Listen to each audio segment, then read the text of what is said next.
Let's give him a nice warm welcome. Craig Gross. Come on up here, Craig.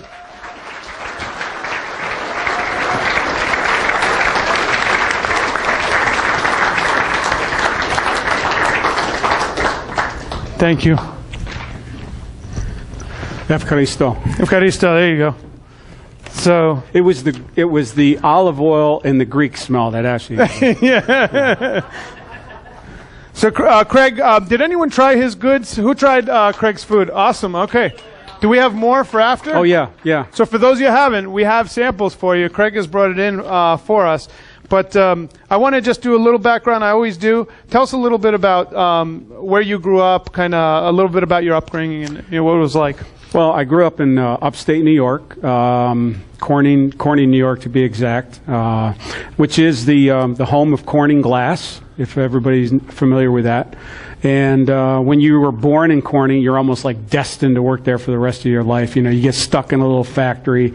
That wasn't for me. And my dad was in the Army. My dad served 31 years in the United States Army. My grandfather was a Marine. I had an uncle that was a Marine and another uncle that was Command Master Sergeant in the Army. And they all, you know, instilled within me a real love for our country. So I grew up on a little farm up there, still own the farm in upstate New York, and it was a great way to grow up. And you had an uncle that had a restaurant, so didn't you get involved in the restaurant industry early on? Yes. My aunt on my mom's side of the family married a gentleman. His name was Eduardo Tarantelli, and nice Irish guy. And anyhow, he was from Palermo, Italy. And they called him Shorty, but he was 6'5", and he was a huge human being. And I begged him to let me come to work for him when I turned old enough. And back then, you could work when you were 13 years old because the government hadn't intruded that much into business yet. So, anyhow, I'm aging myself. But anyhow, I went to work for Uncle Ed, and my first job, I thought that I was going to go in and just start right out in the kitchen cooking. You know, I'm 13 years old. I couldn't reach up to the top of the stove pretty much. And but it was sweeping floors and cleaning toilets, you know.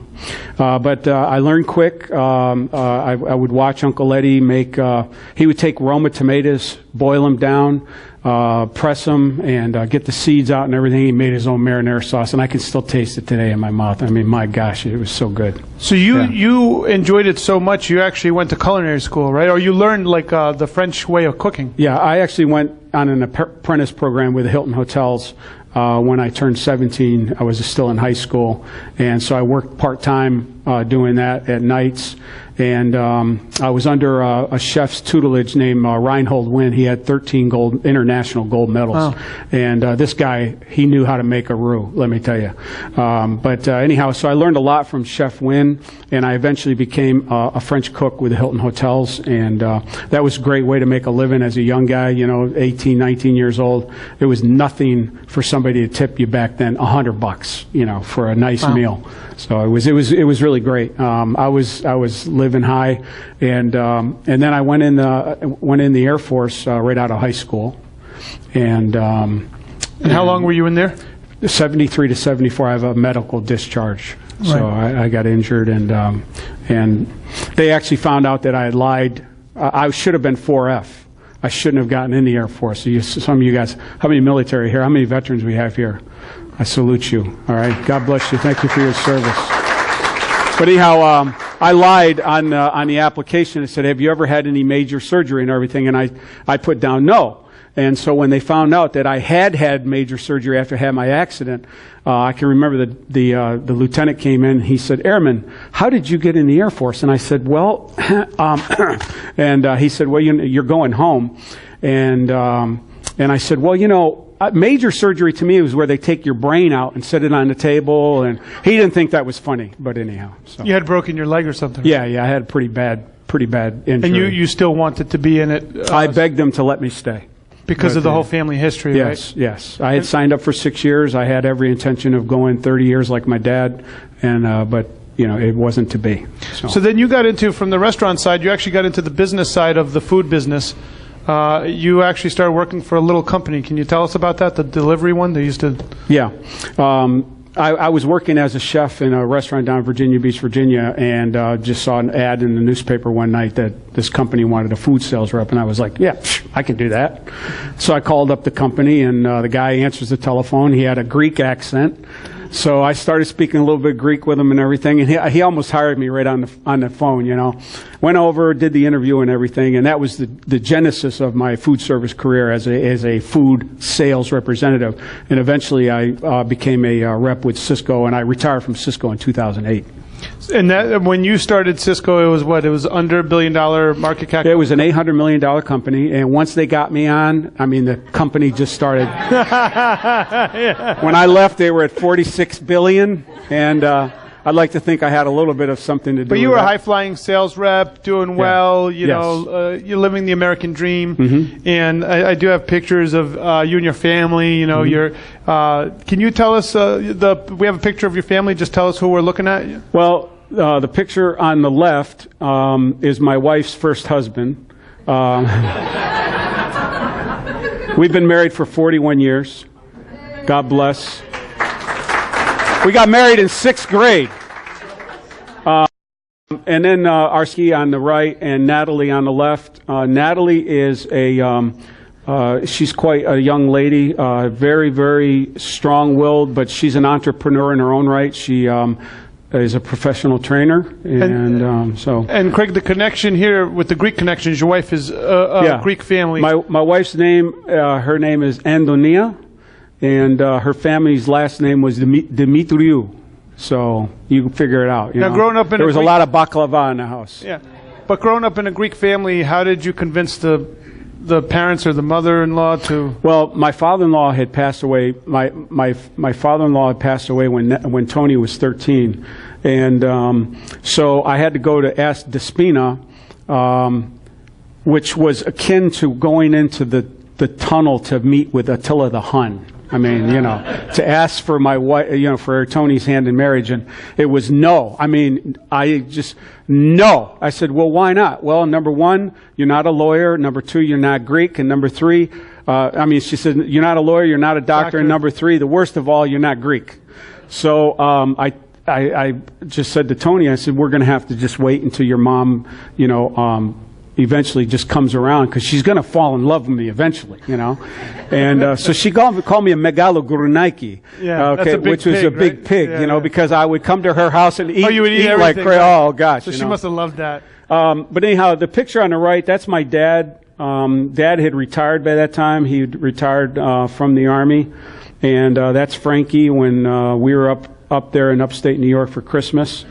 The picture down on the right is one of my favorites. I took that picture. Actually, I took all three of the regular pictures. And Frankie loved to fish. He was an avid fisherman.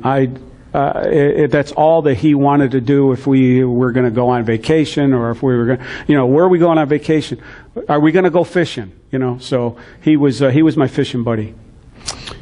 This picture here, he actually was chosen. He was one of all these boys. Out of all those boys, he was one that was handpicked by Cal Ripken to play baseball with Cal Ripken for a whole week here in St. Petersburg, when Frankie was he's in the middle picture, right in the bottom middle. That's him. And he was, at that same year, he was actually inducted in the American Youth Baseball Hall of Fame in Cooperstown. So he was a star athlete. He was really amazing. So I want to go into the story that people might not know that we're going to talk about, because after you retired, knowing your personality, you couldn't stay still. So you came back out of retirement. You worked for U.S. Foods. Yes. Correct. Yeah. And then at the same time, your son went to Full Sail out of Orlando. Yes. Mm-hmm. And why don't you pick up the story where it is? I have visuals, but there's a relation to how Frankie's Patriotic Barbecue got its name, and obviously it relates to your son. So I'll let you kind of pick up the story from there. Well, Frankie graduated with a master's degree. He had a bachelor's degree in computer design, and then he decided that he was going to go on and get his master's degree. He had baseball scholarship. He could have gone. He was scouted by some professional baseball teams. He did not want that. He wanted to go into the service to serve his country, and so.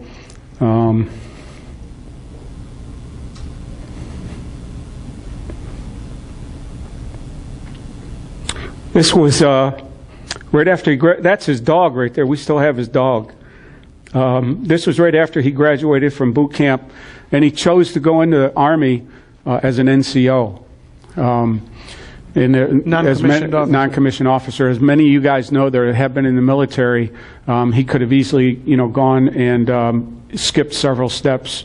He would have still had to go to boot camp and everything, but he could have had a little bit easier life. And he said, "Dad, I want to be in the infantry. I want to be boots on the ground." And he said, "Don't worry, I will become an officer one of these days. And when I become an officer, my guys will know that I've been where they're at." That's the kind of kid that he was. Both of my kids, actually, I got to tell you, both of my kids take after their mom. They're both good looking and smart, and strong-willed. But Frankie, he was determined to be an infantryman, and so he went to Benning. He graduated top of his class. He was shot 39 out of 40 bullseyes in boot camp. He would have shot 40 for 40, but even his captain said, maybe 1 out of every 15,000 troops shoot better than 35 out of 40. 36 out of 40 or whatever, because it's so intense. You're under a lot of pressure. A lot of you guys, you remember that, right? In boot camp, So anyhow, Frankie, when he graduated from Fort Benning, he went over to Sturt, and he wanted to be LRTS, long-range surveillance. So he went over to Fort Gordon, which is where he took his AIT, and then from there he was sent over for a short period of time to Fort Sturt, and then from there he went to Fort Hood, and he was deployed to Afghanistan from Fort Hood in 2011. So, can you share the moment that you and your wife had with him before he left? I know that she was praying with him, and then you had that. Frankie was just one of those kids that he loved our faith, and he was very quiet about his faith. It wasn't like he was a Bible thumper or anything, but people knew that he believed in God. And so the night before he was going to Fort Hood, the next morning, I had a business meeting. I had to fly out of town. I don't even remember where I had to go, but the last thing I heard was from Frankie was, "Mom, you need to come in and pray with me." And then the next morning, I got up to leave for get my plane flight out of town, and there was a note on the counter, and it said, "Daddy-o, I'll see you in 365 days. Love you, Frankie." And I still have that little note posted inside of a journal that I started, and the journal only has 21 pages on it because he was deployed and he was in country 21 days, and he was killed by an IED attack. He was the gunner on the Humvee, and as many of you guys know, if you're the gunner, you're in charge on that Humvee. And so he had just told his sergeant 20 minutes earlier, he said, "Sarge, I want you to sit over here. I can't get to the turret from this side, so let's switch seats." So they switched seats, and 20 minutes later, they ran over an IED, and my son was killed instantly. Well, his sergeant actually came to our home 6 months later, knocked on our door, shaking, telling us that he was suffering from survival guilt. And we had a long talk with him, and we all hugged, we prayed together and everything. And 6 months after that, he married my son's fiance. So it was pretty cool. Yeah.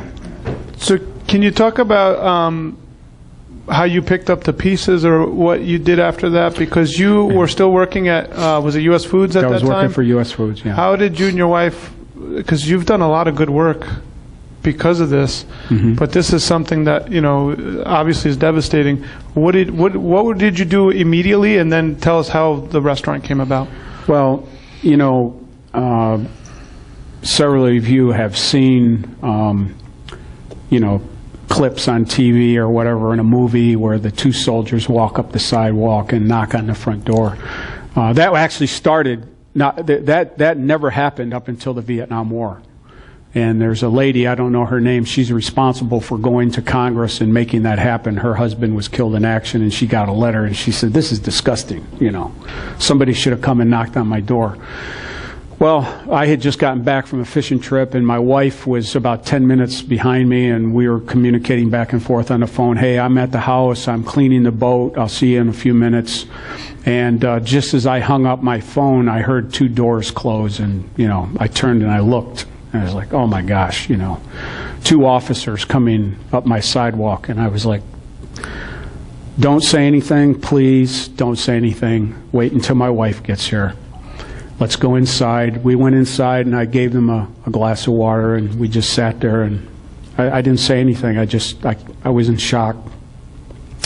And so Tony got home, and, you know, of course, you know, the first thing that we did was we cried together, and we listened to our casualty assistant officer and the chaplain tell us their circumstances and everything and what was going to happen. And they're very matter of fact about everything. And you know, it was like Charlie Brown listening to his teacher in school. It's like blah, blah, blah, blah. So after the dust was settled and family started coming in and everything, you know, we needed a plan. We needed a plan. And my wife, the first thing she said is, let's not talk to the press. If they come to our home, let's just let's be very private about this. And I was like, I'm good with that. And you'll never see, I mean, you see a lot of these families that they're on TV and everything. That's fine. You got to deal with your grief the way you deal with it. And we're not criticizing that. But we just laid low. We didn't want a whole lot of press or anything.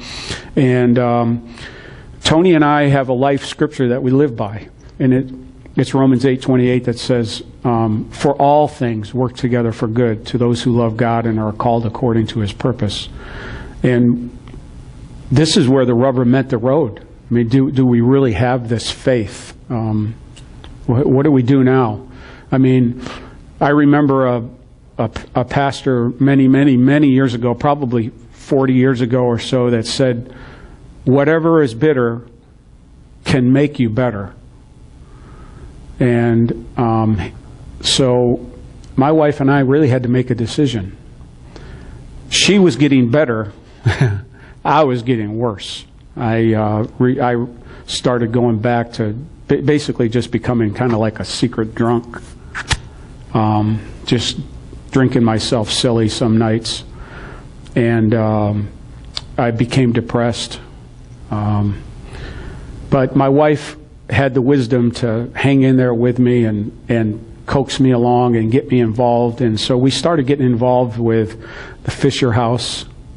I don't know if you guys are familiar with the Fisher House, but it's very, very akin to the Ronald McDonald House, but it's for military families.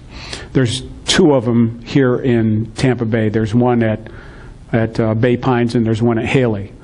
So we started volunteering at the Fisher House. Then we started volunteering at the USO. And so we started getting involved and trying to help soldiers. We got involved with several military organizations. And if you're looking for, if anybody's here looking for something that you really want to get involved in as a corporate sponsor, the Association of the United States Army is one that my wife and I endorse, and we're very involved in that. As a matter of fact, my wife just recently won an award from the United States Army, and it was at the Army Ball this year. She was the first civilian to ever win this award. Wow. It was phenomenal. That's pretty amazing. It was phenomenal. So, you know, we had to, my wife had already dug herself out of the hole, and she was digging me out of the hole. And so I eventually went for counseling through the VA. I went through this ART. It's called Accelerated Resolution Therapy. I don't know if I told you about that the other day, but it was phenomenal. It's only for combat wounded veterans, and I'm not a combat wounded veteran. But I went to the director of the program and told him my situation. He said, "You are going to be the first Gold Star father in the United States to go through this program. And we're going to make sure that any Gold Star father that wants to go through the program, whether he's a veteran or not, can go through it. And I'll tell you what, I went through 7 of these ART sessions, and it just turned me upside down. And for almost 4 years, I never slept more than 2 hours a night. Wow. And after I did the ART, sometimes I can't even wake up in the morning. The alarm will be going off, and my wife is like, "Get up! The alarm's going off." And I'm like, "Oh, really? Oh, is that what that is?" You know. And so it's been good. So tell us about this. This here? Yeah, was that the Tarpon one? That is our first location. Yep, I found it. In Tarpon Springs, on Keystone Road, and that was a real step of faith, because I had just you're all entrepreneurs. Y'all been right where we are at. We started 4 years ago, and I did everything pretty much on a shoestring budget. We only had so much money to spend on the build out and on equipment and everything else. So I was running around town trying to find the cheapest deep fat fryers that I could buy, and the refrigerators and all that kind of stuff. And so when we opened, the first day that we opened, I still remember the first day we opened was the 1st of June, 2013, and it was like 1 o'clock in the afternoon, and I said, "You know what? If we do $300 or $400 business today, I'm going to be so happy." And I can remember we cashed out that night. It was like $750, and I was like, "Wow, this is really great." And so we got her up and going, and we were there for 3.5 years, and now we're down on 6250 Elmerton Road. And some people don't know that you moved from that location, because someone says, "I know this barbecue. They used to be in Tarpon." You've moved south now from there. We're at 6250 Elmerton Road. The picture of that gentleman right there, his name is Bob Fincher. This guy? Yeah. He actually played professional baseball with Bob Feller. Okay? He played for Cleveland, and I think he played for Cincinnati. But he was a pitcher, and he was called up. He was drafted in World War II, and went to Okinawa and Guadalcanal. And but he was wounded. He's a Purple Heart recipient. He just passed away. He's 96 years old. Purple Heart in Guadalcanal. He was shot in the head and lived. And I always called him, I said, "Bob, you're just hard-headed all the time." And that's his wife, Olga, on the left, and she's still with us, and she's just a wonderful person. Now, out of curiosity, who here has not been to Frankie's Patriot Barbecue, but probably will be visiting after hearing about it? So take a look, Craig. So we got a good portion of the audience. Awesome. The reason why I mentioned that, and Niall could attest to this, your place has a sense of feel that no other place has. And I was hanging out with Craig the other day and I can tell you that veterans will stop by and sit down. They're all attracted to this man. They want to spend some time with Craig, and it's because you care about them. Mm-hmm. And it's a very unique thing to see. Mm-hmm. It's maybe what used to happen a long time ago, but you don't see that anymore. And it's a really beautiful thing. Can you tell us a little bit about your staff? You do a really good job. You're very humble, but you've done really well. You took the business knowledge you have from working with Cisco Foods and now applied it to here. Mm-hmm. Tell us a little bit about how you have your staff. Your staff is extremely loyal to you. So give us a couple of basics of what you do in there. Well, I'm tough. They call me the grill sergeant. This is Renee and Crystal. They've been with me for 4 years. That's a mother and daughter team right there. They are. I could leave them with a $100, a 100-pound bag of dollar bills, and I'd come back and every dollar bill would be in that bag. I mean, they are super, super honest people. The people up at the top up there are some people that helped us out when we first started. The guy in the middle is Skip Lemkill. He's from Kansas City, Kansas. And is that Skip right there? Yeah. What's up with the mask? Well, we used to have. Well, we still do. We have wings from Inner Hell, and when we make them, you literally have to have a gas Oh, mask from on. I gotcha. Oh, the habanero peppers, and it's nasty. But these are just some of our employees. But, my philosophy with employees is you've got to make them feel appreciated. There's nothing wrong, I don't believe, with being very, very hard and very, very rigid with people. But also, I realize if I make a mistake and I yell at them or something, or I get upset with them, I always take them over to the side later on, and I plead with them to please forgive me, because that's not the way that I want to treat you. But it was, we're in the midst of the battle, and I know I said a couple of things, but that's really no reflection on you as an individual, and they really appreciate that. And Crystal and Renee, I mean, they call me the Chef Ramsay of barbecue, So. Well, you also give people second chances, don't you? Yeah, as a matter of fact, that's a very interesting point, Chris. 75% of my staff right now is ex-felons. And we know that. I mean, we do background checks on everybody. We do a background check as soon as we get they fill out, their application, and we do the background check. So we know what we're going to ask them. And I always ask this question: before we get into this interview, tell me what you don't want me to know about you, about your past. Tell me right now. It's a good job interview question, right? And we gotta write that. That's a good one. And they just kind of look at you with that armadillo and the headlight look, So you're looking for honesty, obviously, because yes. you already know the answers. And here's another question, guys, that will really reveal a lot about somebody when you do an interview. And I've done this. I did this for 20-some years with Cisco when I would interview people with Cisco. I was in management with Cisco for the last 20 years that I was with them. I would look at a candidate and I would ask them, if you had an opportunity to have dinner with a historical figure, who would you have dinner with? Trust me, the one guy that said Hitler never got a second chance. But I had some great answers. The number one candidate for dinner was Abraham Lincoln, which I thought was really interesting. Number two was Jesus. Number three was Washington. And number four, this is my own little survey, number four was Winston Churchill. Interesting. So it tells you a lot about the person. And then I would ask them why. And they would just open up because they're talking about something that they're passionate about. So their true self comes out. Yeah, there's no manufacturing. It's a beautiful thing. Yeah. It's pretty good advice. Yeah. So now you're a classically trained French chef. How did not a French chef. Well, okay. French cook. Cook, okay. But you're to be a French chef. I got you. But yeah. you've spent the time in the kitchens. I've been in the kitchen for a long time. Yeah. How do we go from there to barbecue?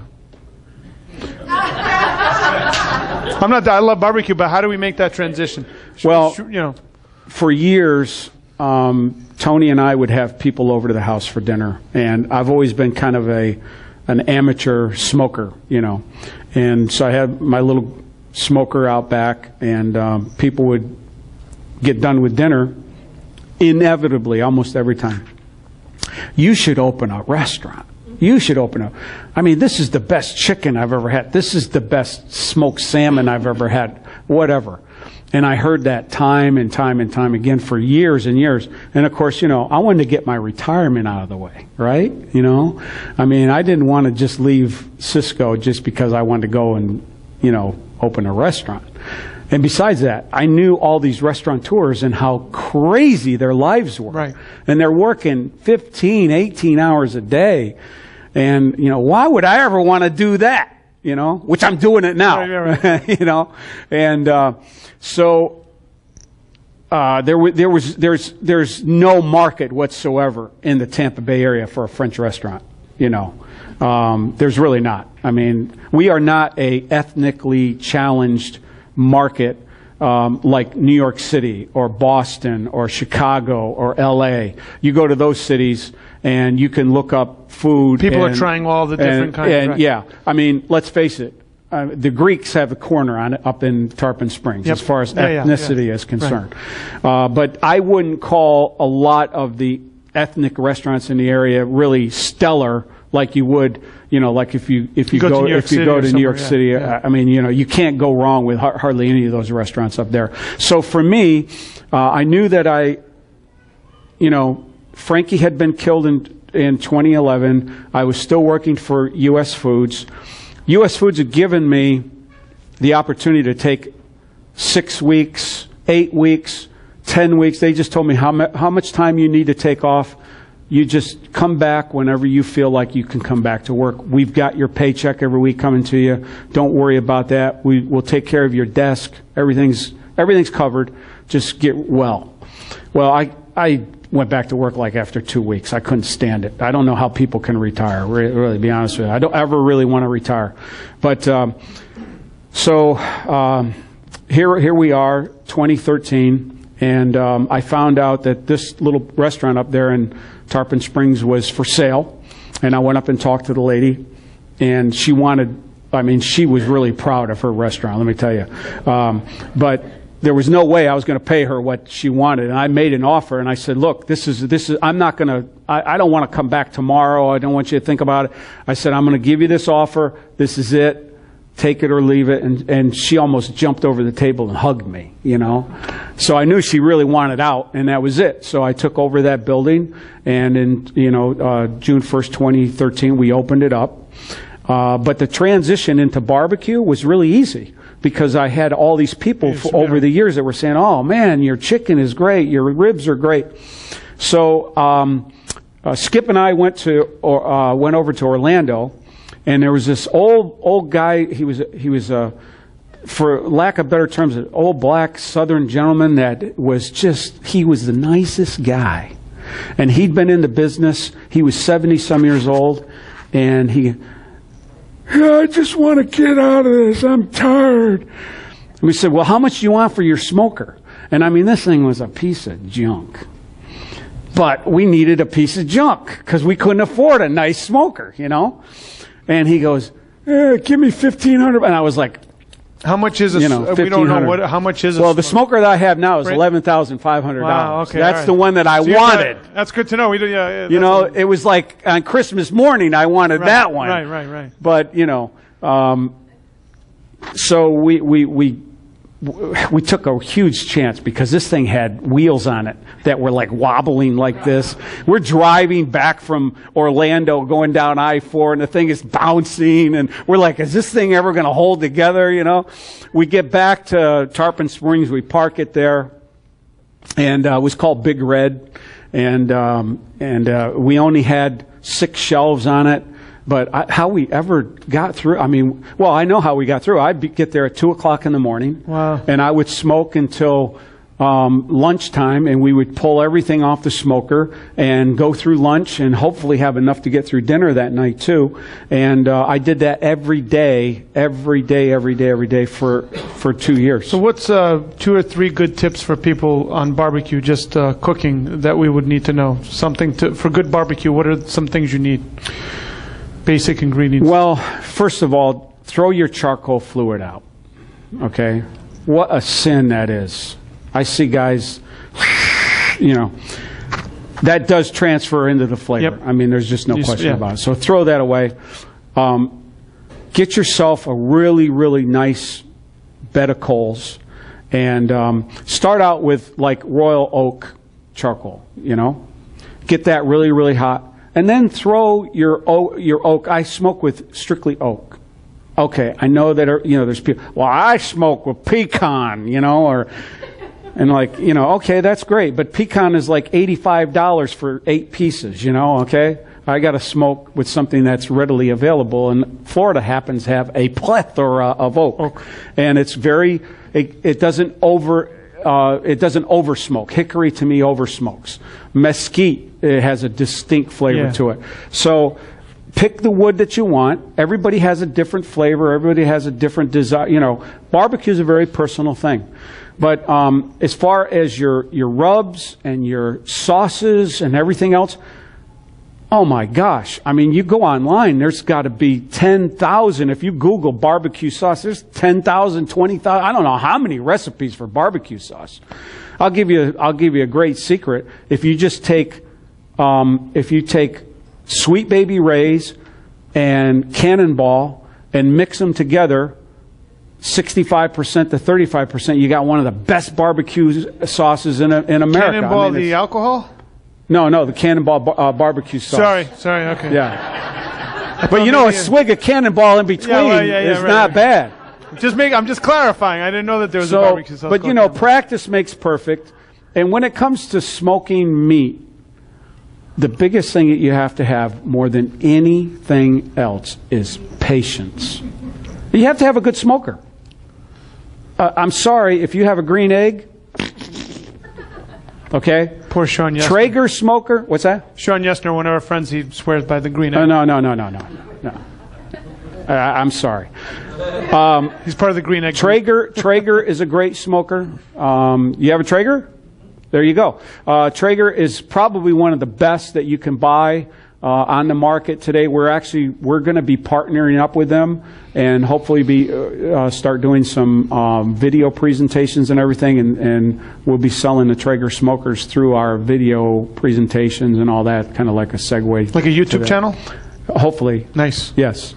Niall and I have been working with an organization doing some of that. So that brings me to marketing. You're really good at marketing what you have.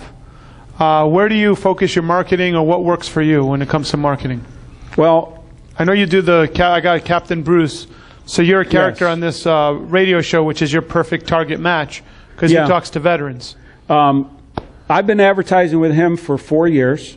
He is actually on the radio nationally throughout the whole United States from 2 o'clock in the morning till 6 o'clock in the morning. I call it my Insomniac Club. Okay? And you would be surprised how many hundreds of people have come into my restaurant and they go, "Where's the captain?" Well, we have a little corner in the restaurant called the captain's table. And the captain comes to my restaurant almost 6 out of 7 days a week because we're closed on Sunday. He would love if we were open on Sunday. And his wife passed away 5 years ago. She was actually killed in a car accident, but she was a Purple Heart recipient from Vietnam, and she was the first female to get a Bronze Star in Vietnam during the Vietnam War, and he is a 2-time Purple Heart recipient himself. Wow. And so I advertised with him. I got rid of all printed advertising. I wish I had every dime that I spent on flyers and magazines and brochures and football flyers. And because you have salespeople that come into your place almost every day looking for you. I saw that when we were. And they want me to, hey, we'll put these in 20,000 homes. So 7 or 8 months ago, I had a guy come in. He was slick. He was a good sales rep. He got me to sign on about $400. We're going to do 20,000 houses, and he showed me the 20,000 houses in, like right 2 blocks from my restaurant, starting right there. It's this big radius and everything. So I said, fine, let's put a coupon in there. Buy one, get one half off. What's it going to hurt me?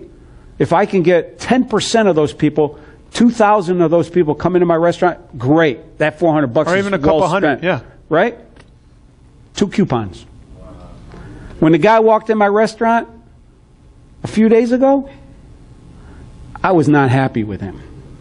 And I said, I thought you told me that you get all these great, so out the door. That was the last piece of paper. I won't do it anymore. I'm sorry. And maybe some of you are into the print. That's fine. God bless you. But, it's 2017, so I use a lot of Facebook. We use a lot of Instagram. We tweet. We just try to stay with the social media as much as we can. My biggest bang for my buck, honestly, is Facebook now. I mean, I've got 2,900 friends or whatever on there. I push a button. I touch, we did an ad. We did an ad a couple weeks ago we just come out with a new beef rib. We put an ad out there, and I boosted it a little bit, and we got like 8,900 responses to it. I mean, And I can't tell you how many people come in the restaurant and say, hey, I saw it on Facebook. I want that beef rib that you got. I didn't even discount it. I just put it out there. Hey, we have a beef rib. Do you realize I'm one of the few barbecue restaurants in Tampa Bay now that has a real beef rib dinner. And when I tell you, these things are like, you remember Fred Flintstone? He would be embarrassed. I mean, these things are huge. And people love them. They come in the restaurant and they go, oh my gosh, I haven't had a beef rib like this since I left Kansas City, you know. So, and I go to all these barbecue restaurants. Very few of them have beef ribs. So, you know, it's all about that. And you also listen to customer feedback, right? All the time. All the time. Because most restaurateurs are technicians and they have a hard time listening because they have the perfect sauce, where you're coming at it from someone that's worked the business, work with restaurants, and I see you talking to your customers. I will tell you this, if you go to his place and he's in there, you will get a hello from Craig, and he will come up to you and say, how you doing? What brought you into my store? I don't think I saw one person that you left untouched while we were talking for about an hour and a half, and everybody knows you. Yeah. So I think that's the fundamentals. So when he pushes something out, people know he cares. But talk about listening to customer feedback. How do you gather information as you're talking to everybody? Well, some people will tell you a lot by not saying anything. Hey, how was your meal? And they look at you. Oh, it was great. Okay, body language, they hesitated. And I'll just say to them, I don't like that answer. So be honest with me and tell me what you didn't like about your meal tonight. Mm-hmm. And most of the time they'll open up and tell you. I want you to help me. And I don't care what business it is that you're in. When people show me a real concern, I'm going back to that place. So that's what it's all about, really. And the other thing is, you now, because you are very involved in the charities, I was looking through your Facebook, and you and your wife have touched a lot of lives. Mm-hmm. This was at Curtis Hickson Park. What was this event? I just found it on one of your Facebook. Well, that was my buddy Gary Sinise. There was a concert down there, and he had all of the Wounded Warriors right on the front row. And this young man is a very good friend with Mike Nicholson. I don't know if you know Mike, local Marine that is a triplegic. He lost 3 limbs. He was featured on ABC News night before last. I'm sitting there watching it, and I caught it like midstream, and all of a sudden I was like, that's Mike Nicholson. Well, Gary Sinise, 2 or 3 years ago, it was 2 years ago, gave Mike a brand new home. And it's really cool because when you walk in there, the house looks like a regular house. But when Mike walks in the room and he presses a button, for example, in the kitchen, if you're in a wheelchair, where's the cabinets? They're all up here. And you don't want to retrofit the house so that the cabinets are down here because that doesn't look like a house, right? So this company that builds these houses for these quadriplegics and paraplegics and triplegics, they built these so he presses a button and everything in the cupboards come down to eye level. It's hydraulic. He's got this huge hydraulic machine in the back of the house. The house had to cost $2 million, whatever, to build. But Gary Sinise and I, we know each other. I go to whenever he has concerts here in Florida, we always get invited. We get a front row seat, and he hugs on us and everything. And so this is one of his. And then you were up in New York City, Fox and Friends. You were cooking for them in the morning. Yeah. Just recently, and we don't have time to go through this. It's not, I'll brag for you, but you meet with presidents, you meet with state senators, governors, you've met with a lot of public officials. Yes. Because you've done a lot for the community. And the picture that I think shows, and I'll show in just a second, this is at your place. This is common. I mean, people come over and they just want to see you and take pictures with you. But the top right, you probably can't see it, but it's your wife reaching out to another human being. And it just shows the compassion that you guys have for your federal veterans, other people that are going through a lot of pain. So here you are having given the ultimate sacrifice, and now you're giving back to all these other people. I mean, there's so many pictures I just picked one. But I guess the question is, what is Frankie's to you? What does it mean to you, Frankie's Patriot Barbecue? Well, the first picture that you saw was me saluting my son's picture, that's how I start my day. I walk into Frankie's Patriot Barbecue. I stand at attention. I salute his picture. I say the Pledge of Allegiance to the flag, and then I thank my son for his service. Frankie's Patriot Barbecue is my therapy. It really is. I go there every day knowing that we're honoring not only my son, but every soldier that has served our country. Every Wednesday's Veterans Day at Frankie's, we give a free dessert. You guys veterans? Come to Frankie's on Veterans Day, which is every Wednesday. Every Wednesday.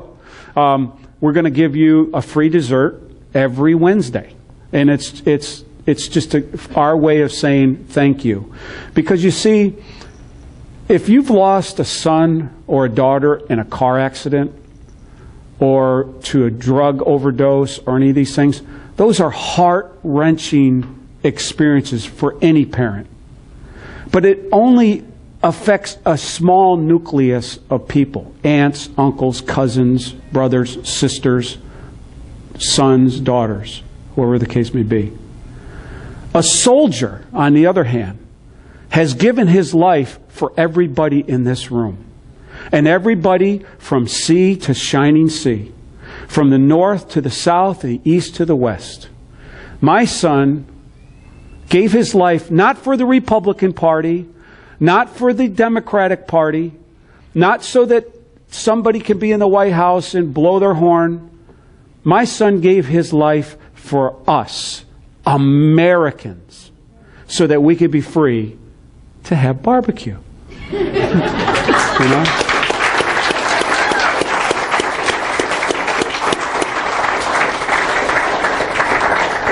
So the final question, because you and I could go on forever. I enjoy talking to you, and I know we're enjoying listening. What can we do? First off, you have an event coming up on... Yes. Is it this Saturday? Saturday, I have a bunch of flyers out back. Guys, please make sure that he doesn't leave home with a flyer. You understand what I'm saying, right? Please go to that table, and if you can't go, take a picture, put it on social media, and direct them. But what's going on this Saturday? But this Saturday, we have the War of the Wings. This is the Corporal Frank R. Gross Memorial Celebration. This Sunday will be the 16th of July. Frankie was killed 16 July 2011. He was buried 19 August, which happens to be the very same day that he was born. Now, I delivered my son into the world. I did. I cut the umbilical cord, washed him off, wrapped him up, handed it to his mom. Exactly 26 years later to the day, at the very same hour of the day, my wife and I delivered his remains to Arlington National Cemetery. We did it with a great deal of sadness, but with so much pride. You won't imagine. So we'd love to have you come. It's $12 admission. We're going to have 14 restaurants that are doing what's called the War of the Wings. We have an independent panel, people that don't know who's who, that's going to judge who has the best wings, and I've already paid them off, so I should win. Some of you received the flyer for the Association of the United States Army. My menu's back there also. And then last but not least, this is a video. Some of you picked up the video. Please take the videos back there. They're no charge. Take them. These videos explain what... how many of you, if I may, real quick, how many of you have a son or a daughter in the military right now? Anybody? We have one, two. Yeah. Okay. You are Blue Star parents. You should be wearing a blue star right now. I wear a gold star every day because I'm a gold star parent. God forbid that you ever should become a gold star parent. But this video explains what a blue star parent is, what a silver star parent is. A silver star parent is a parent of a Purple Heart recipient. And then a Gold Star parent is a parent of a fallen soldier who has been killed in the line of duty. Okay? And then there's the next of kin pin. The next of kin pin is for a soldier, sailor, whatever, that's been killed while serving stateside, but it's in a non-military related death, like a suicide, which is sad. We have 22 soldiers taking their lives every day in the United States of America. So, Craig, the last question I have is, what can we do for veterans? What do you recommend for the community as a whole? We're talking to the business community, but what can we do to support veterans day in, day out? well, first of all, pray for them. Because without God's guidance in their life, without God's guidance in any of our lives, we're pretty lost. But second, find a veteran organization that you feel comfortable with. The Wounded Warrior Project is coming back. You know, they went through rough times, but they're coming back. A great organization. There's a local organization here called the Veterans Alternative up in Holiday. That's where I took my ART, Accelerated Resolution Therapy. Awesome organization. And they're hooked up with a lot of corporate sponsors here in the area. The Association of the United States Army, the USO. These are all great organizations, and they all need volunteers. They all need help. And quite frankly, they need corporate sponsors. And if all you send them is $100 a year, that is huge. Because if we got 1,000 businesses to give $100 a year, for example, to the local USO. And the USO, they're not swimming in money. My wife and I work there. We're on a budget. And it's a tight budget. So we work within the parameters of the budget. And if you have a business that you want to donate something to the USO, just call the USO over here at the airport and say, hey, do you need flyers made? Do you guys need cookies? Do you guys need cupcakes? Do you need photography done for an event? Whatever you want to donate. If all you do is donate one day a year of your business to them, let me tell you, that goes a long, long ways. I feed the USO once a month. I take food over there. I feed the Fisher House once a month. I take food over there. I feed the people. Okay? Does it cost me anything? You know what? What I get out of it negates the cost every time. Because I walk away and my heart is so filled with thankfulness and for what our soldiers are doing for us. Because there's one thing, I'll tell you what, if I had to do it over again, I would sign up and go back to boot camp. You know, 4F or not, I would serve this country again at the drop of a hat if it came to that. Because I love the United States of America. Thank you.